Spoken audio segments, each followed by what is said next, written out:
Name of the Father, and the Son, and Holy Spirit, one God, Amen. Well, tonight we start the first session in a pre-servant curriculums to train everybody to be a servant later on. We're going to meet weekly for almost like 1 hour, and then we will have different subjects. The whole curriculum is going to be church history, dogma, theology, philosophy,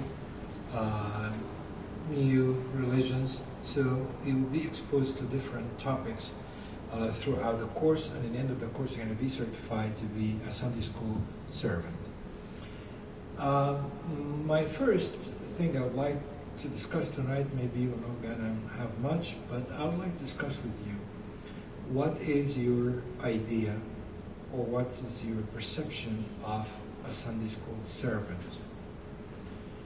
The thing I'd like to emphasize tonight is about two things. First of all, you're not a teacher. Definitely you're not. And the other thing, you're a servant. Servant means you serve. One of the things that we do in our church, that we have what we call the water mass. And we do it 3 times a year. One time in the Epiphany, that's resembling John the Baptist when he baptized Christ. The other time we do it during the Holy Thursday, when Jesus actually washed the feet of his disciples. But astonishingly, the third time, we do it during the Feast of the Apostle, in the commemoration of St. Peter and St. Paul. And I was wondering, we understand that the water mass, it's resembling Christ's baptism, that's understandable. When Christ washed his disciples' feet, that's understandable too.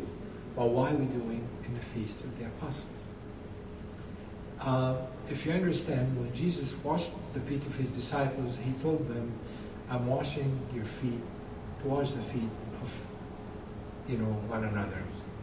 So the idea is serving means you're washing feet. So that's why, because of the end of the Feast of the Apostles and starting the service, then we have the water mass or washing feet service. So the servant in the beginning, he knows how to wash the feet. And the other thing, the servant, when we serve God, we understand that it's reflection of the love of God. Jesus told Peter, if you love me, shepherd my flock. So servant or Sunday school servant or any kind of serving in a church, it's reflection of the love of God. You can't serve when you don't love God, but you actually serve because you love God, and that's why you serve. And you accept any type of servant in any level, in any way, and with anybody. I have a funny story, to tell you. One time, a bishop would like to ordain a person to be a priest, and then every time he elects somebody to be a priest, the whole congregation refused, or the priest, his colleague priest, said, no, we don't want this person. So 1, 2, 3, 4, 5, and every time he brings someone, he said no. So one time he called him and told him, you know what, I'm a bishop here, and I brought somebody, and you're gonna have to accept him, and no question about it. So one of the priests told him, what's his qualification? He said, I'm going to tell you what's his qualifications. He's a very stubborn person. He is very strong. He fought with his colleagues. And then he went to the prison 2 or 3 times. And he's very outspoken. So they look at each other and him, and you gotta ordain such a person. The priest said, yes, and you have to accept. So everybody was upset, and they told him, how come? And then he told him, first, you want to know this person? They said, yeah. And they told him, you know who this person is? He said, no. He said, that was St. Paul. So they look at each other, and then he told him, you know what? Every time I bring a person, you just say no. But if I bring St. Paul with his qualification at that time, everybody would refuse him. But God did not. Then they learned a lesson, servant is not a perfect person. He's not God. He's a human being, maybe a repentant person, maybe has a past, maybe anything. But the only good qualification in any servant that he has the love of God. That's why he can serve and he can help people out of his good heart. Mother Teresa sometimes said that, she was helping a sick man and he smelled so bad and it was very disgusting. So however, a rich man came, a millionaire, and he told her, you know what, if they give me $1 million to do this job, I'll never do it. She said, neither do I. Then he told her, then why are you doing it? She said, because I do it for better cause than money. I do it just to pay the debt for someone who loves me and died for me. That's why I'm doing it for him, not because of the $1 million.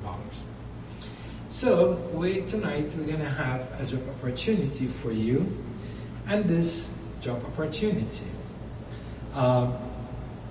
is going to be wanted as many as we can find. Starting pay is not that great, very risky.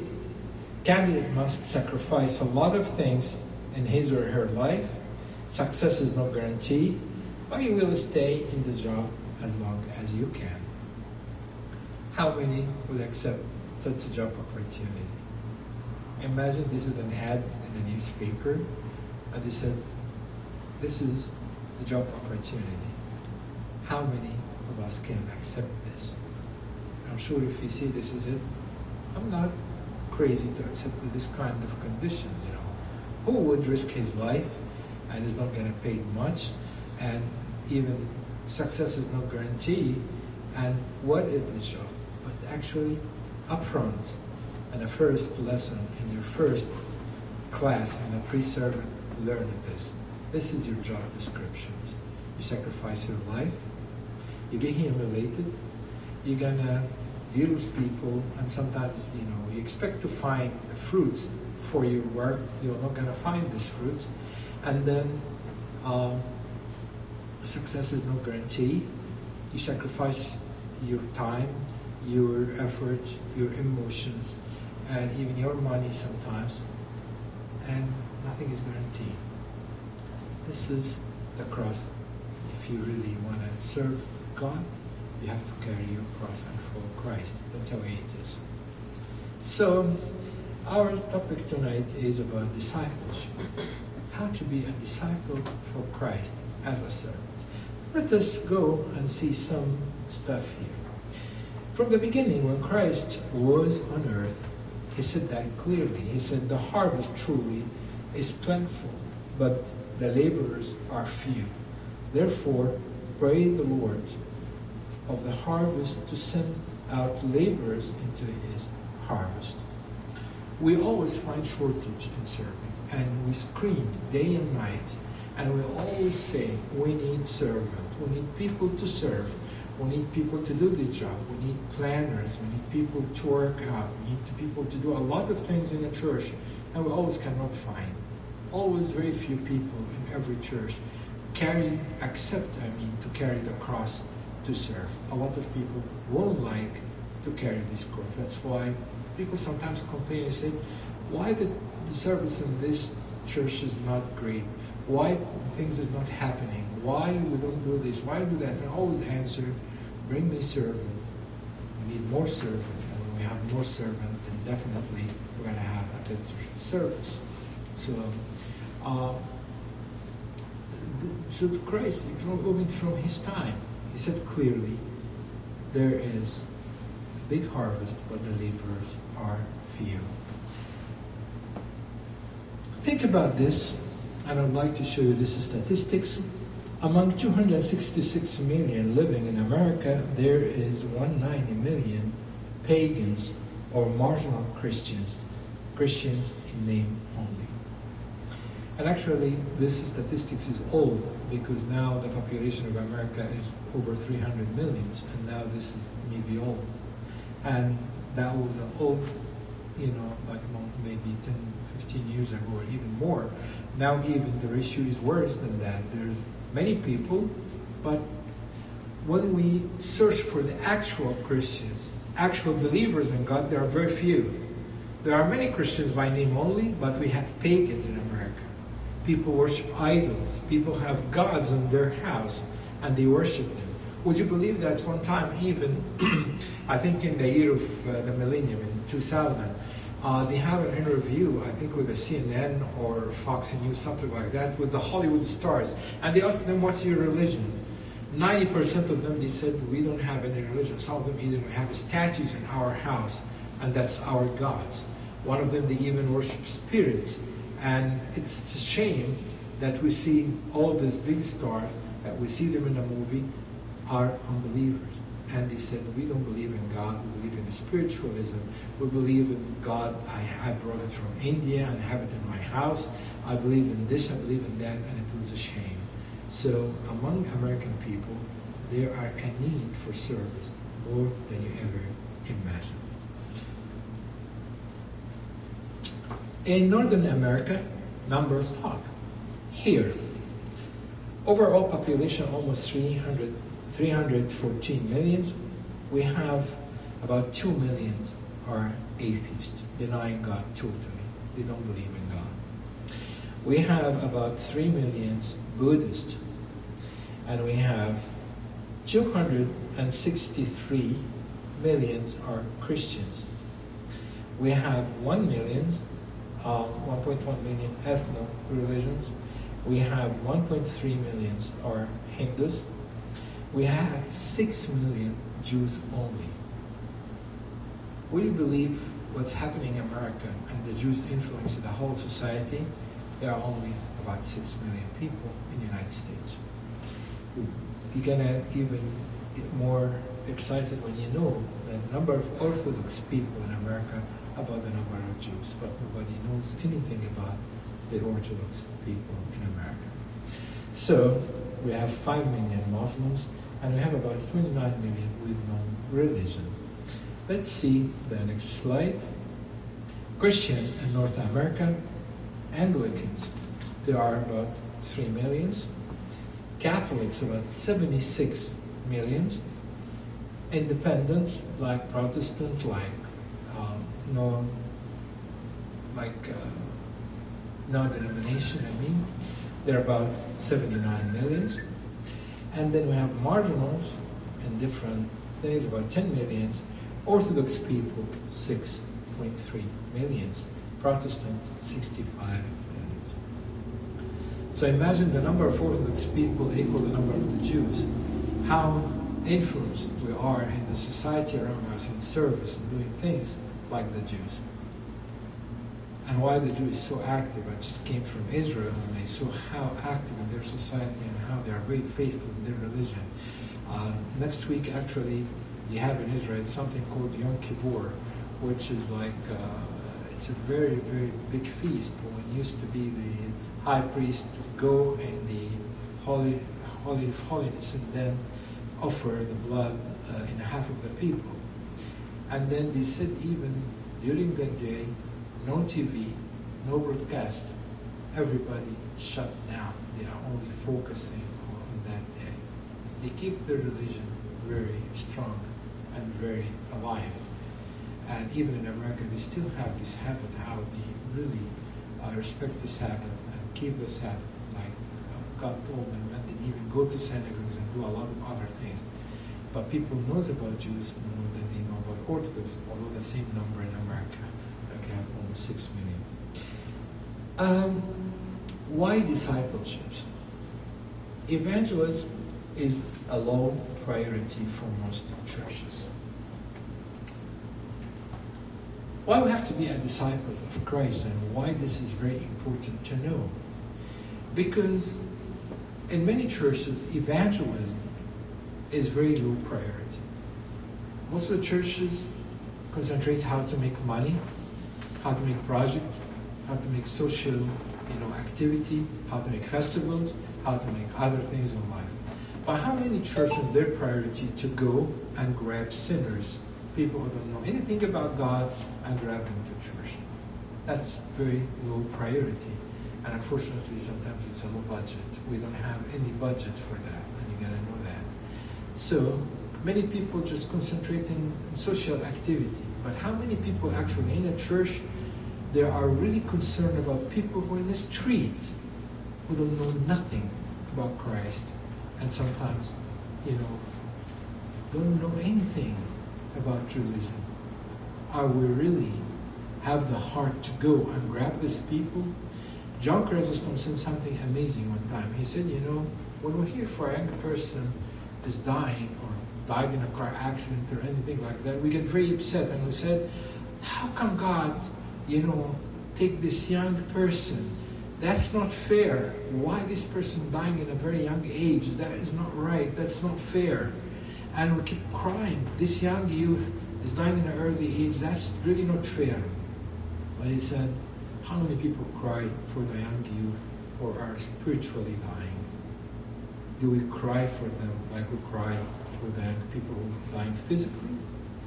There are very few people who have the heart, that heart that cry for those people that are dying spiritually every day. Do we care about that?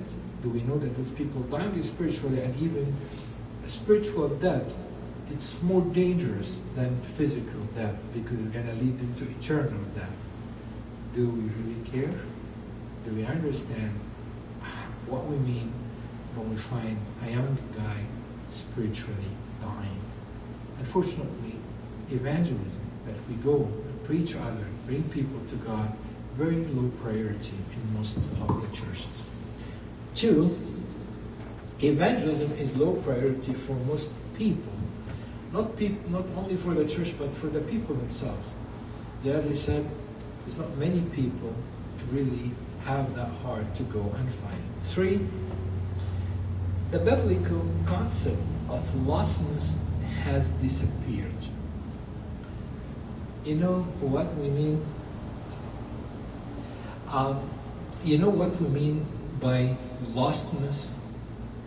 Lostness means like somebody gone, lost. Christ told us about the lost sheep. So how many people really have that concept of lostness? Somebody lost. And that person, I cannot find him anymore. I cannot find him in a church. I can't find him in any fellowship. I can't find him in anything. Maybe I can find him in a nightclub, in a bar, in a drug place. Maybe I can find him in any other place but church. He's lost, or she's lost. How many people have this concept of lostness? One time I was talking to a person, I told him, this person is really lost. He said, that's his responsibility. That's not us. Church is open. If you'd like to come, he can come. If he doesn't, that's his choice. What about you? You cannot go. Maybe he cannot. He doesn't know how to come back, or he can't, and he needs big help. Do you feel that lostness thing? Is somebody is lost, he cannot come back? Somebody's drowning. Imagine somebody's drowning and you tell him, you know what? He's drowning because he doesn't know how to swim.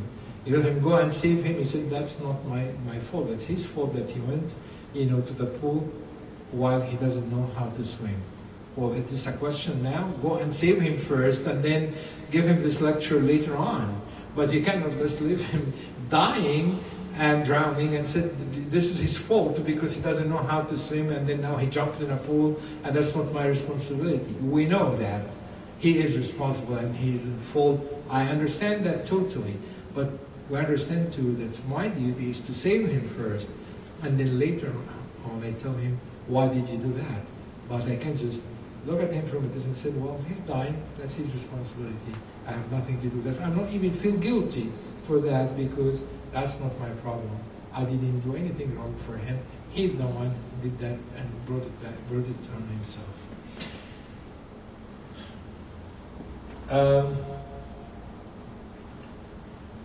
The evangelist methods make disciples. Few evangelist methods make disciples.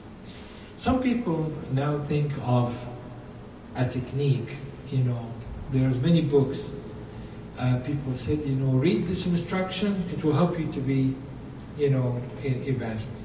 And I told him, how? said, yeah, number one, how to talk to the person. And you watch your body languages.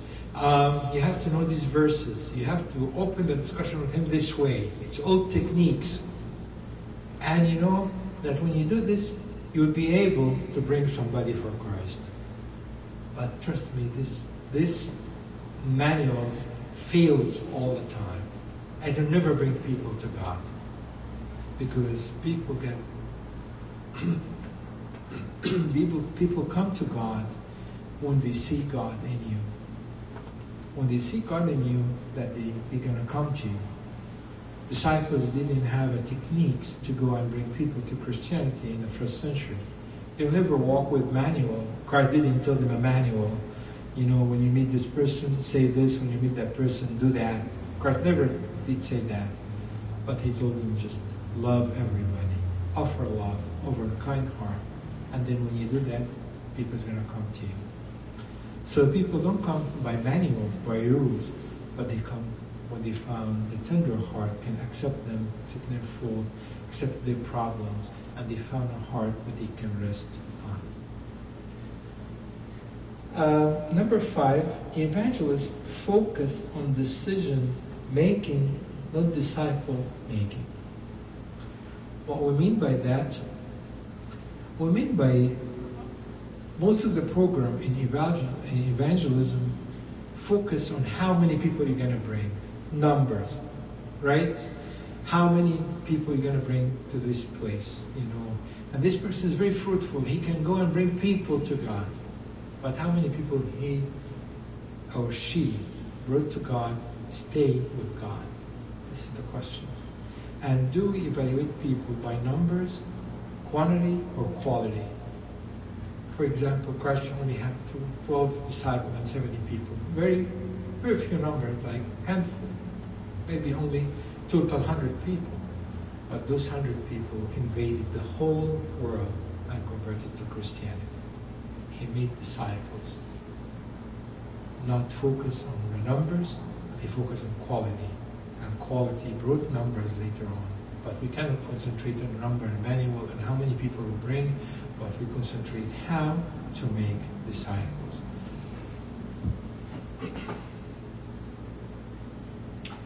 Number 6, making disciples is interpreted to mean only spiritual growth. Making disciples mean to change life, to bring a person and make him grow spiritually. He doesn't know anything, and let him come in a church, walk in a church, grow in a church, and we're going to see that in a few slides coming. So you understand that our focus on how to improve the spiritual quality, the spiritual life for people, that the purpose of being a servant. You're people in a servant not to bring people to church just to have a number in a Sunday school. Or be a popular servant, people come for you because they love this teacher that they will come. That's not the way it is. Or they come because they love this priest, they love this person. That's not the way it is. Our main goal for evangelism in general to improve the spiritual quality for people. How to raise and how to elevate the spiritual level for every person. Number 7, evangelist methods have become very simplistic. As I said, there's manuals. But the difference in Orthodox way, by the way, in Orthodox teaching, we don't believe in mass production. You know what's mass production? You know what's the word mass production, you know? That when you just have a line, everybody, somebody have screws, somebody have stuff, and everybody put the things together, and in 10 minutes, 15 minutes, you have a car coming out. And every certain time, you have a product coming out in a mass production. Unfortunately, in the West, or in a Western church, spirituality became mass production. You say one sermon, raise your hand, everybody's saved. Gone, go out of the church, you're saved. That's the way it is? Of course not. So even serving God in America or in the West in general became mass production. You say one sermon, everybody's saved. You put some instruction, everybody is okay.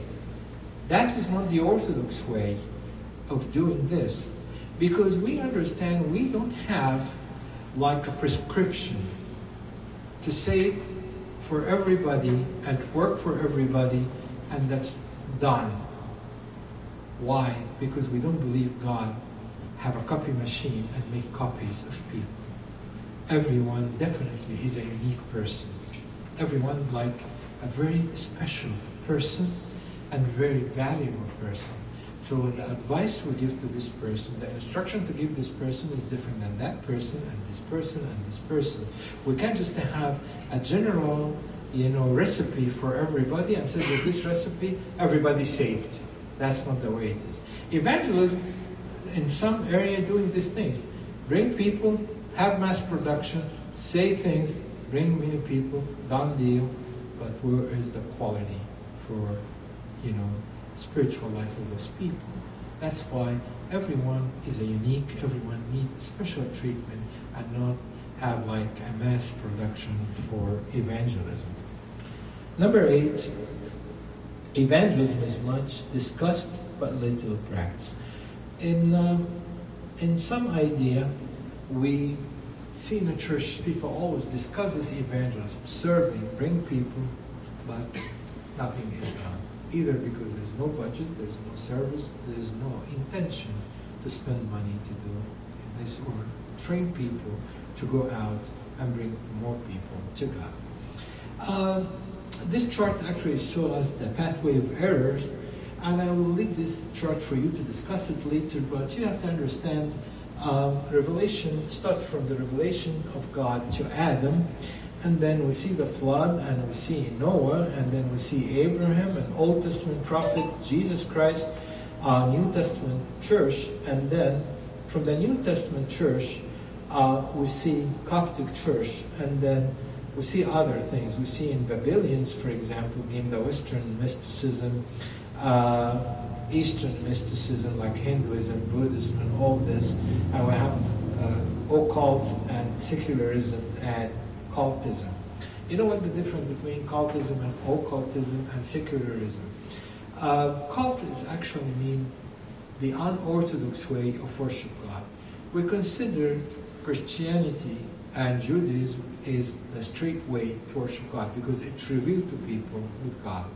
Islam don't consider an orthodox way of worship God, so we consider it lately cult. Mormons consider cult. Jehovah's Witnesses consider cult. All these kind of people that they do unorthodox way for worship, the monotheism, which is only one God revealed to people, we call it like Mormonism, for example, we call them cult.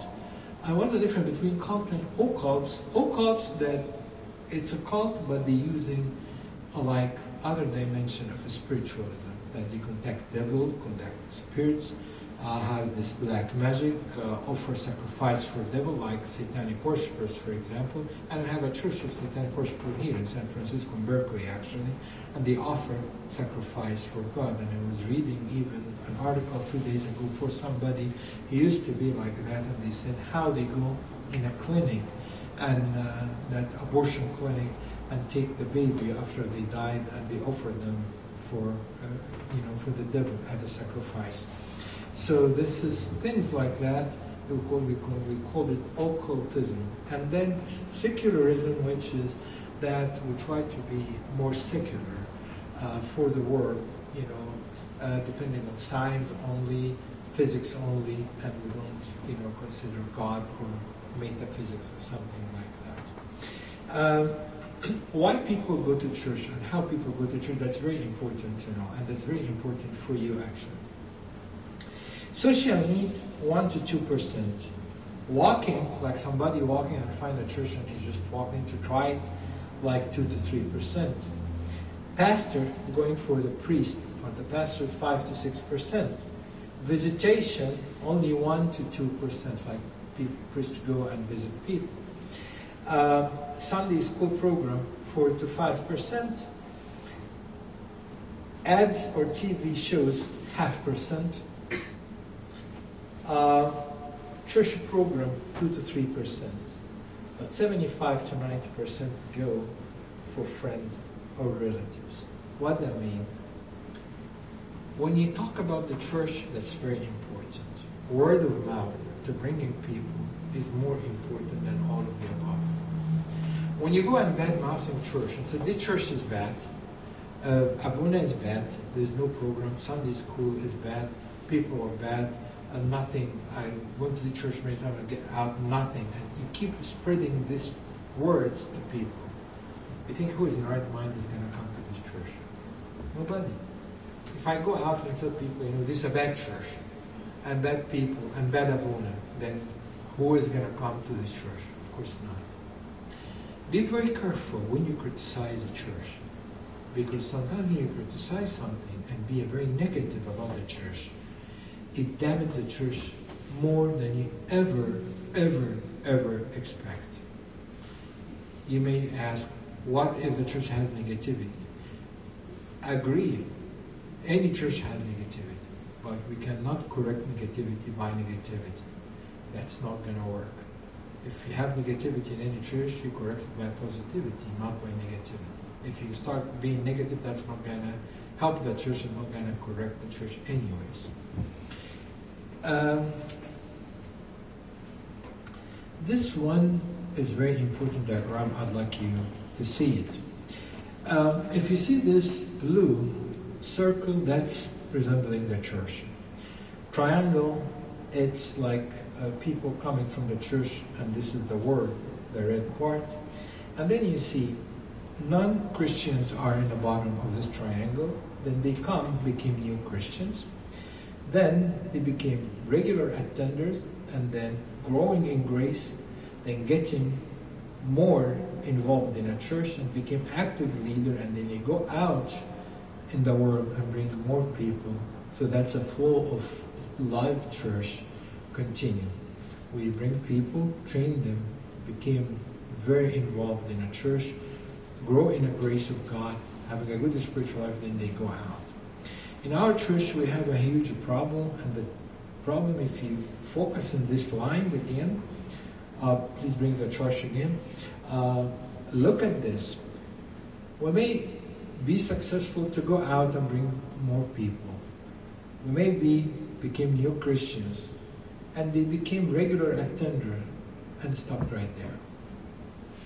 They never grow in a grace, and they never getting more involved, and they will never become an actual leader.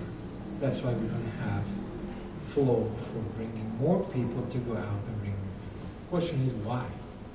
Why they not became regular attenders? Maybe they are interested. Maybe they don't like the church. Maybe somebody is bad-mouthing the church so they don't feel comfortable. Maybe we don't welcome them in a church. If a newcomer comes to church and nobody welcomes this person and make him feel home, this person is never going to come again. So maybe our strategies should change. Because if we go to this church, bring it again please. If we go to this church and look at it, if they became non-Christians, became newcomers, what we do for the newcomers? Do we get them involved? Get them feel home? Get them feel like part of the church? Or feel just they are guests? They just came and they want to leave. They're going to come 1, 2, 3 times in certain occasions, but they will never get involved in the church.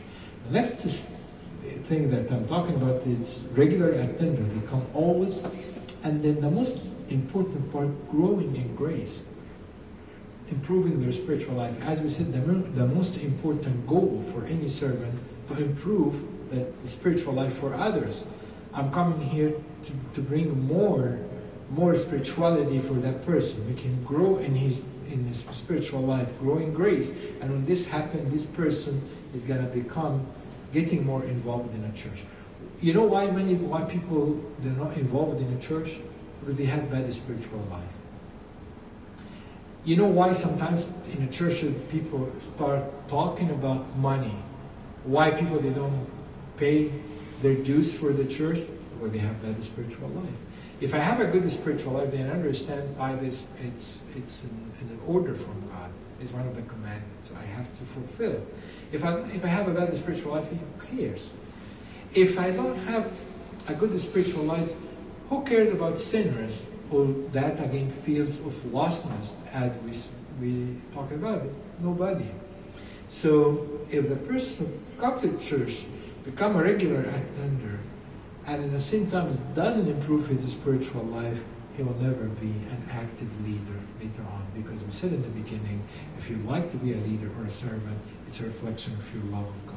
So if I don't have a good spiritual life, that's means I don't have enough love of God, then I can't serve and I can't be an active leader. We'll go back to the chart again, please. This is what happened. If I stop right there in the bottom, whenever I continue the cycle, and will never go out and bring more Christian from the Word to be an active member of the church. So our goal as a servant to understand what's the evangelist, what is the servant, and who is the servant. And then we understand also how the sequence for anybody come in the church. If I bring somebody in the church, I'm not going to bring somebody and leave him in the church to Abuna. That's not the way it is.